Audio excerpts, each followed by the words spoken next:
ঝালকাঠির নেসারাবাদ মাদ্রাসা মাঠে জাতীয় প্রতিনিধি সম্মেলনে যোগ দিয়ে দেশের রাজনৈতিক ভবিষ্যৎ নিয়ে আশাবাদ ব্যক্ত করেছেন বাংলাদেশ জামায়াতে ইসলামীর আমির ডাক্তার শফিকুর রহমান। তিনি বলেছেন, আগামী জাতীয় নির্বাচন হবে স্বচ্ছ, অংশগ্রহণমূলক এবং জনগণের প্রকৃত ভোটেই নির্বাচিত হবে তাদের প্রতিনিধি। কোনো ধরনের পেশিশক্তি, ভোট কাটাকাটি বা ভোট ইঞ্জিনিয়ারিংয়ের চেষ্টা যদি কেউ করে, তবে জনগণ তাদের শক্ত হাতে প্রতিহত করবে। তিনি আরও বলেন, জুলুম, নিপীড়ন, ফ্যাসিবাদ ও জাতিকে বিভক্ত করার সব অপচেষ্টার বিরুদ্ধে ইসলামী শক্তির লড়াই চলবে অটুটভাবে।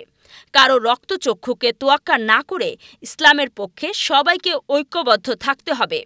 সম্মেলনে অতিথি হিসেবে চরমোনাই পীর মুফতি সৈয়দ মোহাম্মদ রেজাউল করিম বলেন, ইসলামী রাজনৈতিক দলগুলো যদি এক হয় এবং ভোটের বাক্স রক্ষা করতে পারে, তাহলে দেশে নতুন ইতিহাস রচিত হবেই।